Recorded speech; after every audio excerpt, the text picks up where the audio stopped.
Have you ever been confused when wiring a PLC input or output and saw the terms syncing and sourcing? In this video, I'll break down what these terms mean, explain how they work, walk you through an example to make things clearer, and finally, highlight why understanding this concept is important. To better understand syncing and sourcing, we need to take a step back and look at the basic background first. The concepts of syncing and sourcing become very important when you're connecting input and output devices to a PLC. So first, let's understand how PLC inputs and outputs work. This will make the idea of syncing and sourcing much easier to understand. Connecting input and output devices to a PLC basically means completing a circuit between the power supply, the device, and the PLC module. But there's one more crucial thing happening here. Can you guess what it is? It is the current flow. As we all know, current in a circuit flows in a specific direction. In the case of PLCs, current can either flow from the field device to the PLC, or from the PLC to the field device. And because of this, we can't just wire input and output devices however we want. Why? Because internally, a PLC is designed with a specific current direction. It's either set up to receive current or send current. This internal configuration is crucial to protect the PLC's internal circuit. To ensure this protection, PLC input and output modules use transistors that act as switches and also help isolate the internal PLC components from the external field devices. So, what exactly is syncing and sourcing? Let's find out.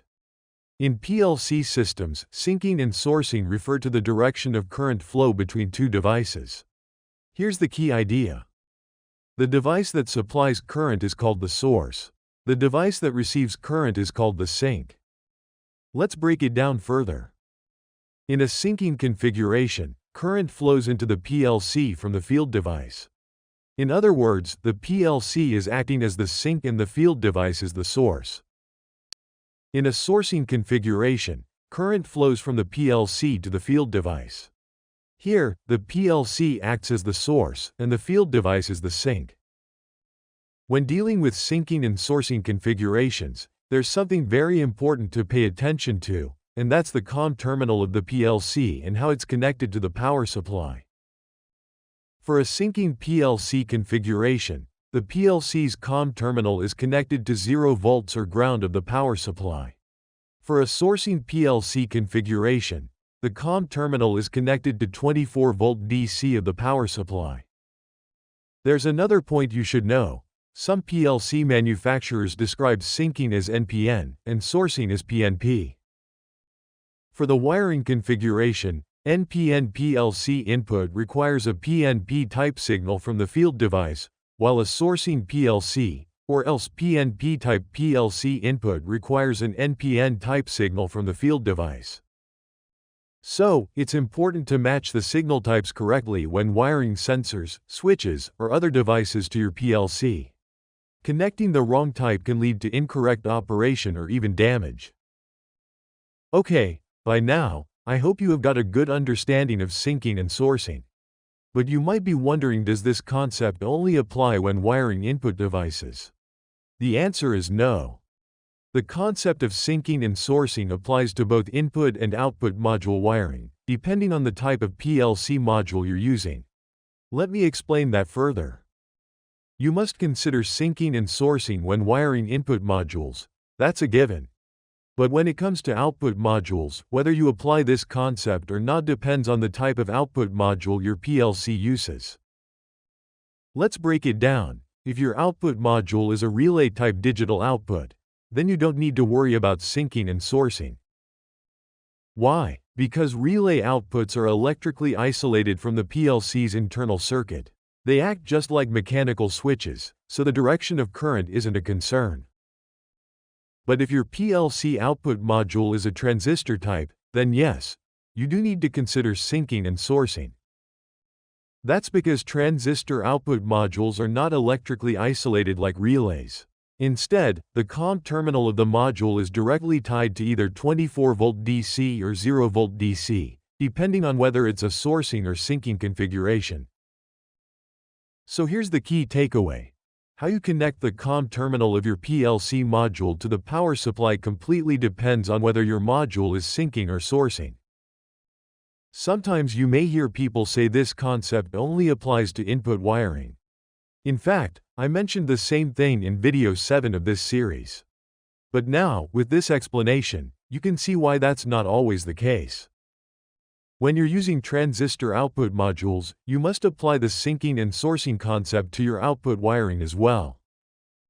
You might still feel a bit confused about syncing and sourcing, and that's completely okay. To help you understand better, in this chapter we'll actually connect both input and output devices to a PLC and see how it works in real-world wiring. Let's start with the input device connection for a syncing PLC. In this example, we'll connect an inductive proximity sensor to our PLC module. But before we begin the wiring, let's go over a few important considerations. Our PLC module is NPN type, which means it's a syncing type PLC. So we need a PNP type sensor, because syncing PLCs require a sourcing signal. In a syncing configuration, the current flows into the PLC, so the PLC must create a path to ground. Here's how we make the connections. Positive terminal of the power supply is connected to the brown wire of the sensor. Negative terminal of the power supply is connected to the blue wire of the sensor. The sensor's signal wire, which is the PNP output, is connected to the input terminal of the PLC. The COM terminal of the PLC is connected to the 0 volts of the power supply. Then we will see how current flows in this setup. The 24-volt DC is supplied to the sensor via the brown wire. When the sensor detects an object, it switches and outputs a positive 24-volt DC signal on the signal wire. This 24-volt signal flows from the sensor to the PLC input terminal. From there, it continues through the PLC COM terminal, then to the 0 volts of the power supply, completing the circuit. This is how current flows in a syncing PLC configuration. Now, let's look at the second example, where we connect the same input device to a sourcing type PLC module. In a sourcing PLC, current flows from the PLC to the field device. So, we need an NPN type sensor, because sourcing PLCs require syncing signals. That means the sensor should create a path to ground when it detects an object. Here is how we make connection for a sourcing type PLC. Powering the sensor is the same as before. The brown wire connects to the 24 DC volt of the power supply. The blue wire connects to the 0 volt of the power supply. Now, carefully identify the NPN signal wire from the sensor. Connect this signal wire to the input terminal of the PLC. Then, connect the COM terminal of the PLC to the 24 DC volt of the power supply. This is how current flows in this setup. Current begins to flow from the 24 DC volt power supply to the PLC COM terminal. From the COM terminal, it continues to the input terminal. When the sensor detects an object, it closes the path to ground, meaning it connects the signal wire to 0 volt. Now the circuit is complete, and the input is registered. Did you catch the key point? In this case, the PLC is the source, it provides the current. The sensor is the syncing device, it completes the path to ground. So, the current flows from the PLC to the sensor, and then to the power supply's 0 volts. In the first example, the 24 DC volt first connected to the sensor. But in this second example, the 24 DC volt first connects to the PLC. That's the core difference between syncing and sourcing configurations when wiring input devices. Now let's see how the concept of syncing and sourcing applies to the PLC output module. In a syncing output module, current flows into the PLC from the output device. And in any electrical circuit, current flows from the positive terminal of the power source and returns to the 0 volts or ground. So, if current is flowing into the PLC, we need to make sure the PLC COM terminal is connected to the negative terminal of the power supply. This creates a ground path for current through the PLC. Let's wire a 24-volt DC indicator lamp to our syncing type output module. First, connect the positive terminal of the power supply to the positive terminal of the indicator lamp. Then, connect the negative terminal of the lamp to the PLC output terminal. Finally, connect the PLC's COM terminal to the negative terminal of the power supply. Now let's see how the current flows. When the output is activated, current begins to flow from the 24-volt terminal of the power supply to the indicator lamp. From there, it goes to the PLC output terminal, then to the COM terminal, and finally returns to the negative terminal of the power supply. And that completes the circuit, allowing the indicator lamp to turn on.